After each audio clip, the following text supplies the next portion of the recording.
一名长相漂亮、身材又好的女生做邻居是一种什么体验？隔壁的女生真的很奇怪，每天晚上11点出门，早上7点准时回来。刚开始，我以为她从事的是一种特殊职业，直到我发现了她背后惊人的秘密。因为我下班比较晚，所以几乎每天晚上都会在电梯里和她偶遇。她正好去上班，而我正巧回家。可让我惊奇的是，这个女生每次见到我都会露出迷人的笑容。内心极度自恋的我，还以为她是对我有意思，于是我就每天期待着和她偶遇。这天我因为加班的缘故，回家的时候已经11点30分了，刚好错过与那个女生碰面的时间。可当经过女生家门的时候，竟发现她的房门正好有一道缝隙，估计是女生走得太急忘记锁门了。本来还沮丧的我顿时起了坏心思，在好奇心的驱使下，我悄无声息地拉开了她的房门，然后走进了女生的家里。她的房间里充满了一种玫瑰香和腐臭的混合味道，房间里的摆设却十分整齐。我悄悄走到里面，看到一个铺着粉红色床单的大床，我抑制不住心中的兴奋，当时就爬了上去，不停地在床上翻滚。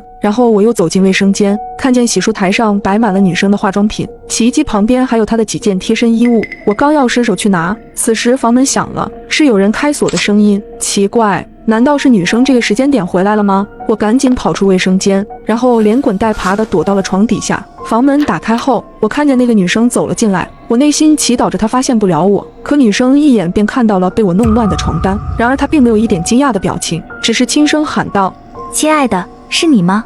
见久久没有回话，女生便脱掉衣服走进了卫生间。不一会，卫生间里传来了淋浴的声音。借着淋浴声的掩护，我蹑手蹑脚地走到门口，正准备悄无声息地离开时，我心中竟有了一丝犹豫，伸手想去拉开卫生间的门。然而下一秒，卫生间门突然被女生打开，她眼睛直勾勾地盯着我，我一时间又尴尬又害怕，也不该说什么好。与此同时，房门也被人打开，走进来一个长相凶恶的男人。我吓得后退几步，却不小心碰到了一旁的柜子，一个被包裹得严严实实的东西掉了出来。仔细一看，竟是一个男人的轮廓。通过两人的谈话，我这才意识到，他们竟然是一对变态嘎人魔。没想到我自己送上门来了。此时那个长相凶恶的男人拿出一把刀子，缓缓向我走来，而女生也似乎见怪不怪了。这下我无处可逃了。